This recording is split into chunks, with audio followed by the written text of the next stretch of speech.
Hello students. हमने इसके पहले पार्ट में मोमेंट ऑफ इनर्शिया क्या होता है ये हमने देखा।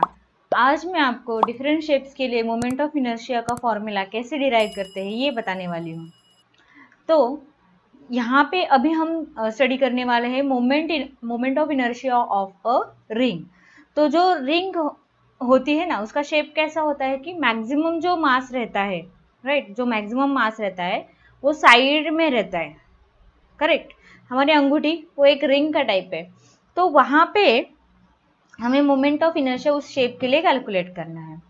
तो स्टूडेंट्स ध्यान में रखिए कि जब भी हम कोई मोमेंट ऑफ इनर्शिया कैलकुलेट करते हैं तो उसके उसके कुछ स्टेप्स होते हैं।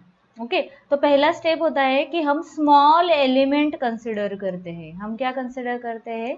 हमेशा एक स्मॉल एलिमेंट। ओके, एक छोटा सा डीएम मास हमने कंसिडर किया और हम उसका मोमेंट ऑफ इनर्शिया कैलकुलेट करेंगे। ऑल राइट, सो हम पहले कंसिडर करते हैं स्मॉल एलिमेंट, देन उसके बाद हम यूज करते हैं फॉर्मूला डीएम आर स्क्वायर। अभी ये फॉर्मूला कैसे आया? तो मैंने प्रीवियस लेक्चर में पढ़ाया था कि मोमेंट ऑफ इनर्शिया क्या होता है, मास और स्क्वायर ऑफ डिस्टेंस का प्रोडक्ट। ओके, आपने अगर वो लेक्चर नहीं देखा हो तो डिस्क्रिप्शन में उसके लिंक दिए हैं, आप वो लेक्चर जरूर देखिए। सो डीएम इंटू आर स्क्वायर। अभी ये जो हमने मोमेंट ऑफ इनर्शिया कैलकुलेट किया वो छोटे से एलिमेंट के लिए कैलकुलेट किया था, स्मॉल एलिमेंट के लिए, राइट। हमें तो पूरे ऑब्जेक्ट के लिए चाहिए, तो हम थर्ड स्टेप क्या करते हैं? हम थर्ड स्टेप करते हैं उसको इंटीग्रेट। ओके, ये जो इक्वेशन हमें मिला है ना, तो हम उसको इंटीग्रेट करते हैं, राइट। और जब इंटीग्रेशन हम सॉल्व करते हैं तो हमें total moment of inertia I मिलता है। So d I is equal to d m by r square. इसको इंटीग्रेट किया तो टोटल मोमेंट ऑफ इनर्शिया हमें मिलता है। ये तीन स्टेप्स हर एक शेप के लिए हम फॉलो करते हैं, राइट, परमानेंट स्टेप्स है। तो हम एक इसका एग्जाम्पल देखते हैं। पहला एग्जाम्पल है रिंग का। तो रिंग के लिए ये एक रिंग है, आपको समझ में आने के लिए ये मैंने रिंग का थिकनेस ज्यादा लिया है। अदरवाइज आप सबको पता है रिंग जो होती है वो बहुत थीन होती है, रिंग जो होती है वो बहुत थीन होती है, राइट। सो इस रिंग का ये ओ है सेंटर, और एक्सिस ऑफ रोटेशन सेंटर से पास हो रहा है। और यहाँ पे हम कंसिडर करते हैं स्मॉल मास एलिमेंट जो है एट अ डिस्टेंस आर। ये जो मास एलिमेंट है ना, ये आर डिस्टेंस पे है फ्रॉम द सेंटर, करेक्ट। अभी ये जो एलिमेंट है इसका मास कितना है? डीएम। तो हम अगर इसका मोमेंट ऑफ इनर्शिया लिखते हैं इस स्मॉल एलिमेंट का, तो वो आएगा d I is equal to r square dm, right. D I is equal to r square dm. Then अगर हम total moment of inertia calculate करते हैं, जैसे मैंने आपको बताया कि इस रिंग को हम हर एक पार्ट को एक छोटे छोटे छोटे टुकड़ों में कट करेंगे, उसका मोमेंट ऑफ इनर्शिया हर एक छोटे पार्ट का कैलकुलेट करेंगे, और फिर हर एक पार्ट का मोमेंट ऑफ इनर्शिया ऐड करते हैं। तो अभी रियल लाइफ में तो इतना डिफिकल्ट पॉसिबल होता नहीं है इतना सारा करना, तो हम क्या करते हैं, हम एक मैथमेटिकल ऑपरेशन यूज करते हैं, उसे हम कहते हैं इंटीग्रेशन। क्या कहते हैं हम? इंटीग्रेशन। इंटीग्रेशन मतलब इंटीग्रेटेड प्रोजेक्ट आपने सुना होगा, इंटीग्रेटेड, एडेड, सब हम ऐड करते हैं, उसे इंटीग्रेशन कहते हैं, राइट। सो यहाँ पे हम हर एक पार्ट का मोमेंट ऑफ इनर्शिया ऐड करेंगे, तो हम करेंगे इंटीग्रेशन। तो इंटीग्रेशन डी आई ये आया, इंटीग्रेशन आर स्क्वायर डीएम। कितना सिंपल है देखो।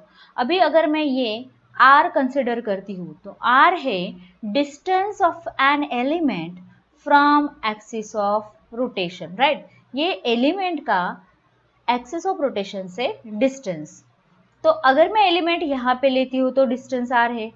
इमेजिन करो कि ये एलिमेंट मैंने यहाँ पे लिया है, राइट, तो भी उसका डिस्टेंस कितना रहेगा एक्सिस ऑफ रोटेशन से? आर ही रहेगा ना। आर मतलब रेडियस ऑफ रिंग, क्योंकि ये जो रिंग होता है उसका पूरा मास जो होता है वो सर्कम्फरेंस पे होता है। तो यहाँ पे ये थिकनेस हम मिनिमम अगर लेते हैं, मिनिमम बहुत कम थिकनेस लेते हैं, तो ये आउटर और इनर सर्कल की जो रेडियस है वो सेम ही होती है, इसीलिए हम आर क्या लेते हैं, कांस्टेंट लेते हैं। आर क्या लिया हमने यहाँ पे, कांस्टेंट। आर कांस्टेंट है, मतलब इंटीग्रेशन अभी किसका लेना पड़ेगा हमें, मास एलिमेंट का। अगर छोटा मास एलिमेंट है तो उसका मास है डीएम, राइट, छोटा मास एलिमेंट है। तो मैं अगर बहुत छोटा मास कंसिडर करती हूँ तो यहाँ पे उसका जो मास होगा वो अप्रोक्सीमेटली मैं क्या लिख सकती हूँ, 0। इतना पतला मास, मैंने इतना पतला सेक्शन लिया है कि उसका मास अप्रोक्सीमेटली क्या है, 0। ऐसे सारे मासेस मैंने ऐड किए, ये सारे मासेस मैंने ऐड किए, तो मुझे क्या मिलेगा, ये रिंग का पूरा mass, right, total mass of ring.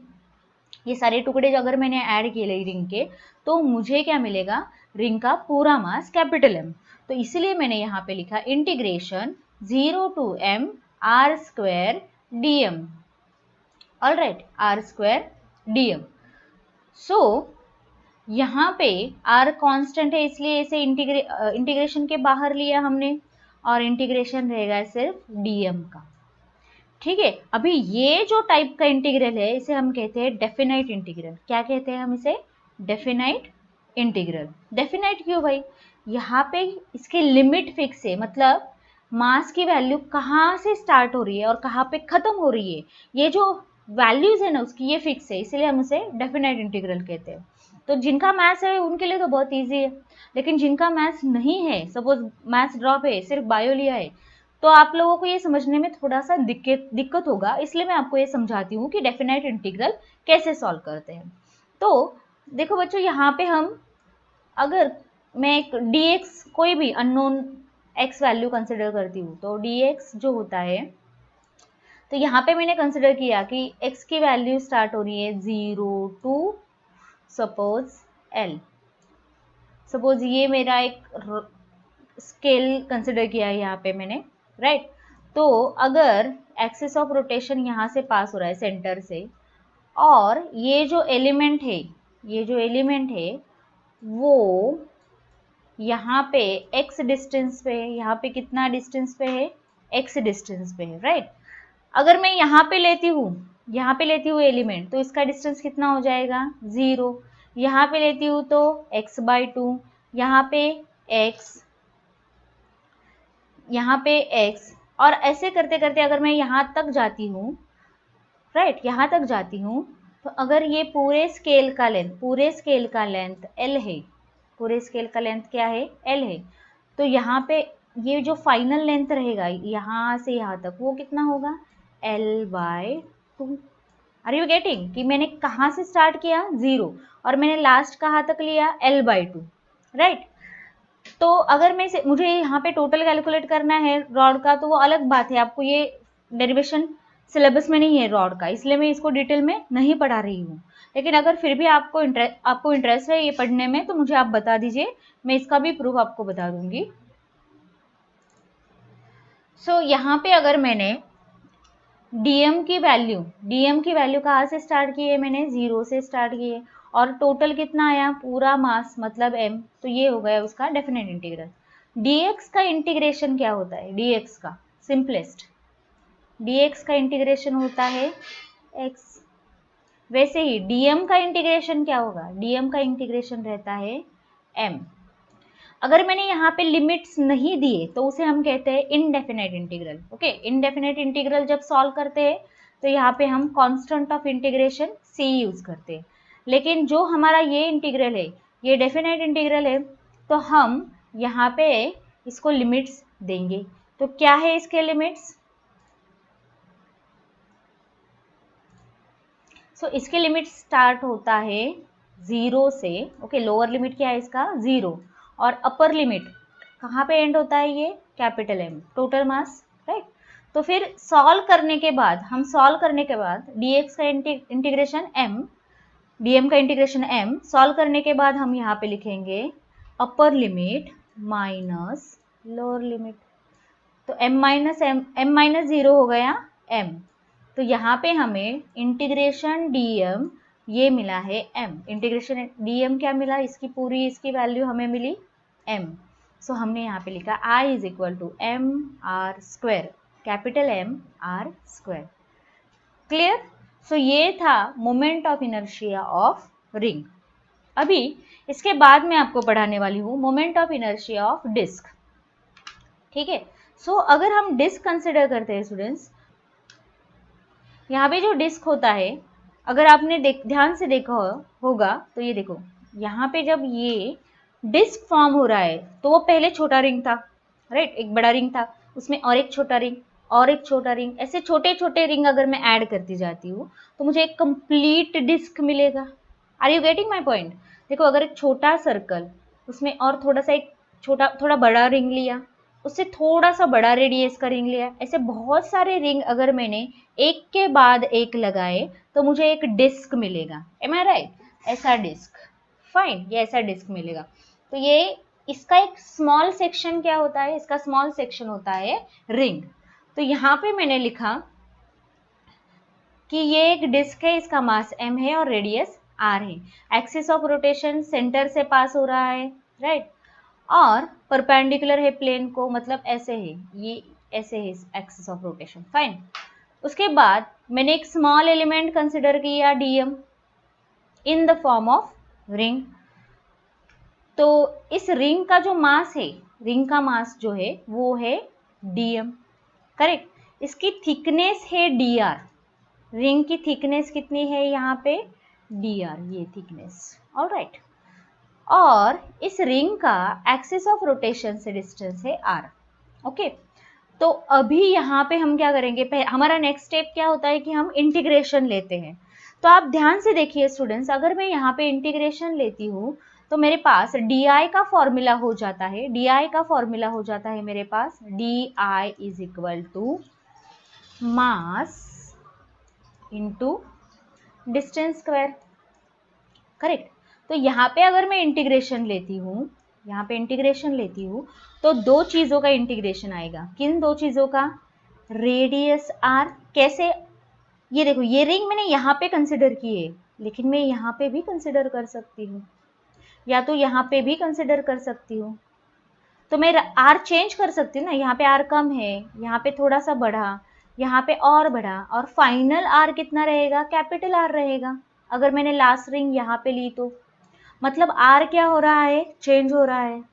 उसी तरह अगर मैंने यहाँ पे ये जो रिंग लिया है, जब मैं इसका थिकनेस बढ़ाती हूँ तो उसका मास भी तो बढ़ेगा, मतलब मास भी बढ़ रहा है, मास 0 से कैपिटल M बनेगा ना, तो मास भी चेंज हो रहा है और रेडियस भी चेंज हो रहा है। अगर दोनों चीजें चेंज हो रही है, हमें तो integration with respect to only one variable लेना है, डबल इंटीग्रेशन तो आपके सिलेबस में है नहीं। तो हम क्या करते हैं, यहाँ पे हम इस मास को रेडियस में कन्वर्ट करते हैं। कैसे? तो देखिए, ये जो ऑब्जेक्ट है ये 2 डायमेंशनल ऑब्जेक्ट है, राइट। 2 डायमेंशनल ऑब्जेक्ट के लिए हम यूज करते हैं mass density sigma, right. This is nothing but, sigma is nothing but mass per unit area. 2 dimension के लिए हम क्या यूज करते हैं? मास पर यूनिट एरिया। अगर हम 1 डायमेंशनल कोई भी ऑब्जेक्ट कंसिडर करते हैं, मतलब ऐसे स्केल लिया, राइट, तो स्केल का इतने स्केल का जो लेंथ है, इतने लेंथ का जो स्केल है, इतने लेंथ का, तो उसका मास हमने लिया m, उसके डबल लेंथ लिया हमने तो उसका मास हो जाएगा 2m। तो यहाँ पे लीनियर के लिए फॉर्मूला होता है मास पर यूनिट लेंथ, 1 डायमेंशनल। जिसको सिर्फ लेंथ है उसके लिए लैम्बडा यूज करते हैं m/l, और जिसको एरिया होता है 2 डायमेंशनल तो उसके लिए हम यूज करते हैं मास पर यूनिट एरिया, क्योंकि मास लेंथ वाइज भी होता है, ब्रेड्थ वाइज भी होता है, तो एरिया कंसिडर करना है 2 डायमेंशन के लिए। और अगर हम 3 डायमेंशनल लेते हैं तो ऑब्वियसली 3 डायमेंशनल में वॉल्यूम आएगा, correct. So mass per unit volume ये होता है 3 dimensional. Did you get it? So ये जो कॉन्सेप्ट है ना, ये आपको इलेक्ट्रोस्टैटिक्स में भी यूज करना है। आगे जो पार्ट 2 के चैप्टर्स आएंगे ना, इसमें भी ये आप यूज करोगे। तो वहां पे, यहाँ पे हमने मास लिया है, वहां हम मास की जगह पे सिर्फ चार्ज लेने वाले हैं। Charge per unit length, charge per unit area, charge per unit volume. So आपको क्या याद रखना है कि 1 dimensional lambda 2 dimensional sigma, 3 dimensional rho. Clear? अभी यहाँ पे 2 डायमेंशंस तो मैं नहीं यहाँ पे 2 चीज़ों का इंटीग्रेशन तो मुझे नहीं लेना है, मुझे एक का ही लेना है, इसीलिए मैंने सिग्मा कंसिडर किया और सिग्मा लिखा मास पर यूनिट एरिया, मास पर यूनिट एरिया। तो और एक सिंपल सा एग्जांपल देती हूँ बच्चों कि यहाँ पे अगर मेरे पास एक स्क्वायर है तो स्क्वायर में मैंने ऐसे उसको इक्वल पार्ट्स में डिवाइड किया, इक्वल पार्ट्स में, ठीक है। तो अगर ये एक पार्ट का एरिया 1 मीटर स्क्वायर है, एक पार्ट का एरिया कितना है 1 मीटर स्क्वायर, तो 2 पार्ट्स का ये 2 पार्ट मिला दे तो इसका एरिया हो जाएगा 2 मीटर स्क्वायर, करेक्ट। अगर ये इतने पार्ट का मास, इतने पार्ट का मास अगर 1 kg है, राइट, इतने पार्ट का मास 1 kg है, तो उसके डबल पार्ट अगर मैंने लिया, डबल एरिया लिया, 2 टाइम्स एरिया, तो उसका मास कितना हो जाएगा 2 kg। और डिस्क जो होता है उसका मास यूनिफॉर्मली डिस्ट्रीब्यूटेड रहता है, इसलिए हम यहाँ पे यूनिफॉर्म मास डिस्ट्रीब्यूशन कंसिडर करके सिग्मा हमने यहाँ पे कंसिडर किया है।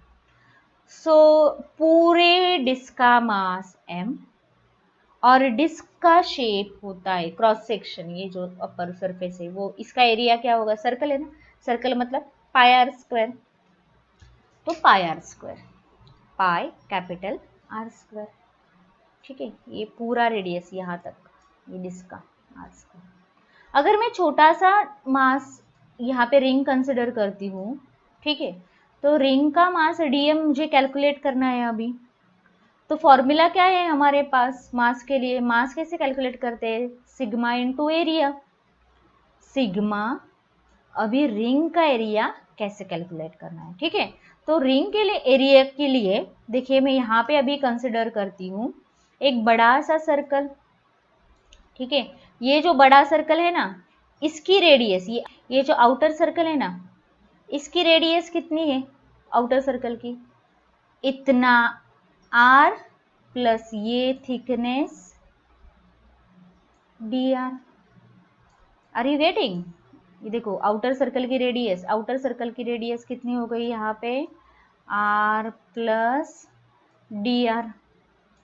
अगर मैं ये आउटर सर्कल में से ये जो छोटा इनर सर्कल है इसको मैं सब्ट्रैक्ट कर देती हूँ, निकाल देती हूँ उसमें से, तो मेरे पास क्या रहेगा, ये देखो छोटा सर्कल जिसका एरिया जिसका रेडियस r था वो मैंने उससे कट कर दिया, तो मेरे पास क्या बचा है अभी, सिर्फ रिंग, करेक्ट।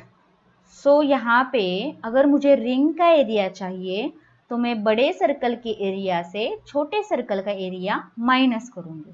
सो यहाँ पे मैंने पाई r प्लस डी आर, ये टोटल रेडियस से ये छोटा वाला पाई आर स्क्वायर सब्ट्रैक्ट कर दिया।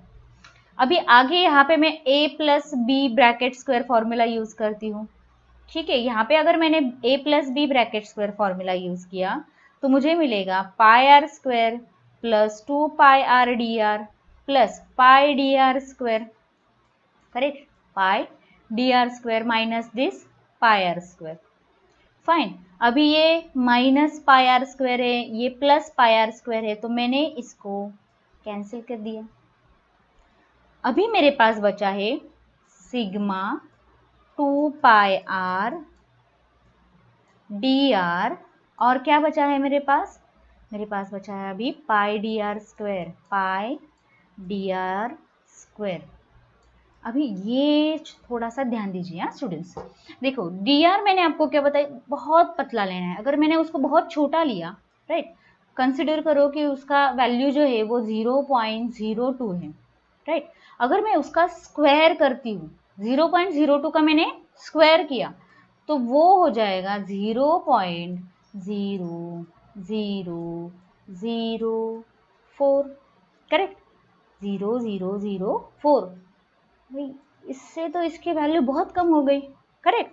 तो ये जो वैल्यू है इसका, छोटे वैल्यू का मैंने हायर पावर लिया तो वो और छोटा हो जाता है, इसलिए मैं क्या कर सकती हूँ, इसको मैं निग्लेक्ट कर सकती हूँ, करेक्ट। तो इसको मैंने निग्लेक्ट कर दिया। जब हम खेल में छोटे बच्चों को कैसे निग्लेक्ट करते हैं, ज़्यादा उन पे ध्यान नहीं देते, वैसे ये छोटा सा बच्चा है, इसको निग्लेक्ट कर दिया। तो अभी हमारे पास क्या बचा है, सिग्मा। देखिए अभी क्या बचा है, ये तो गया, तो सिर्फ इतना बचा है, sigma 2 pi r d r. ये मुझे मिली मास की वैल्यू। ये क्या है, मास की वैल्यू। लेकिन इंटीग्रेशन का फॉर्मूला क्या है, इंटीग्रेशन का फॉर्मूला होता है, integration is nothing but mass into r square. Correct, integration is nothing but mass. Mass कितना है हमारे पास, dm, उसकी वैल्यू क्या है, sigma 2 pi r d r. ये मास लिखा मैंने। और डिस्टेंस क्या है इस एलिमेंट का एक्सिस ऑफ रोटेशन से, आर स्क्वायर। तो distance square into mass. Total अगर मुझे इंटीग्रेशन कैलकुलेट करना है तो मुझे क्या करना है, फाइनली अभी फाइनल स्टेप बताइए क्या होता है। मैंने आपको बताया था, पहले स्मॉल एलिमेंट, देन उसका मोमेंट ऑफ इनर्शिया, और फाइनली उसका इंटीग्रेशन। तो देखिए अभी इसका इंटीग्रेशन हम लेते हैं, राइट।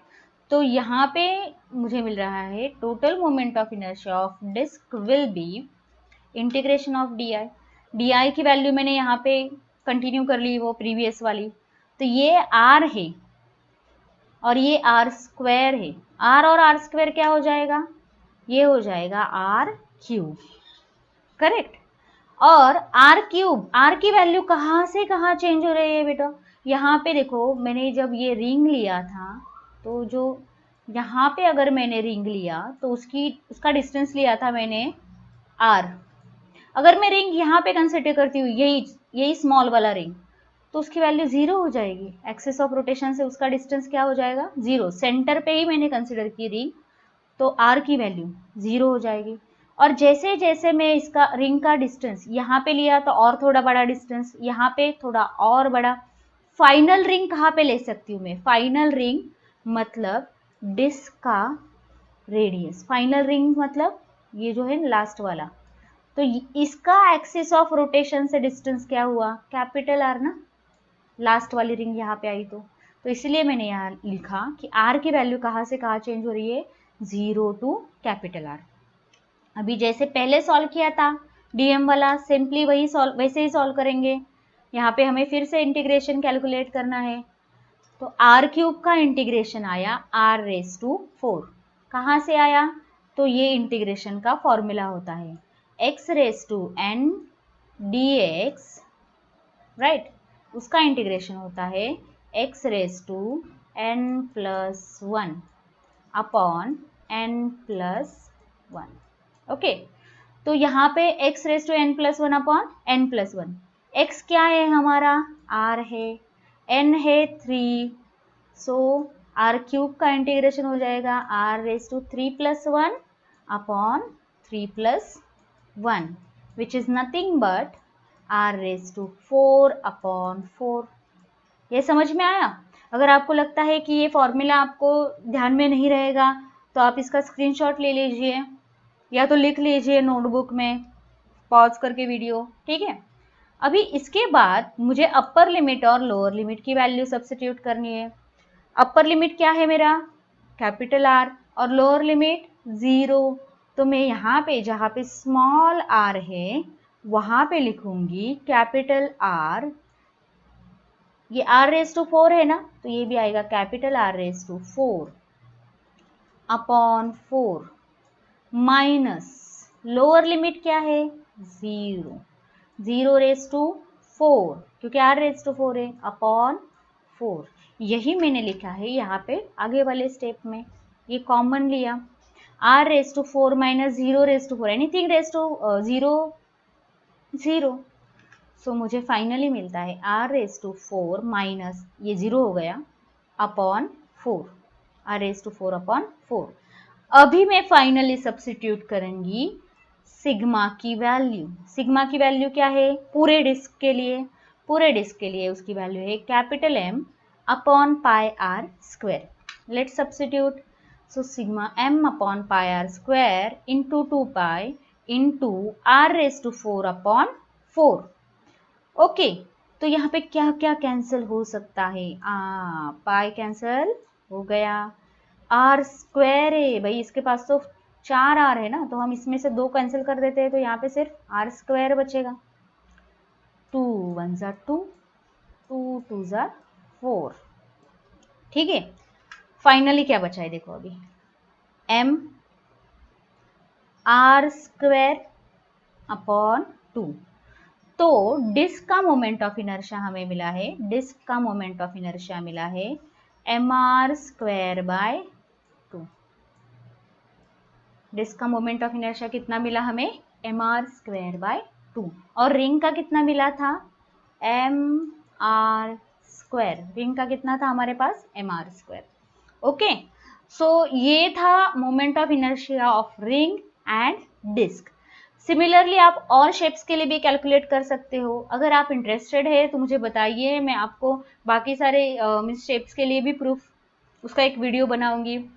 और अगर आप सिर्फ नहीं, मुझे स्टेट बोर्ड पे ही लिमिटेड रहना है, मुझे ज़्यादा प्रूफ्स की ज़रूरत नहीं है, ऐसा है तो टेक्स्ट बुक के जो ये जो पीडीएफ आपको दिया गया है उसके जो चैप्टर का एंड है ना, वहाँ पे ये सारे फॉर्मूले आपको ऑलरेडी दिए हैं। लेकिन प्रूफ के लिए आपके पास सिर्फ 2 फॉर्मूले हैं, कौन से, रिंग और डिस्क।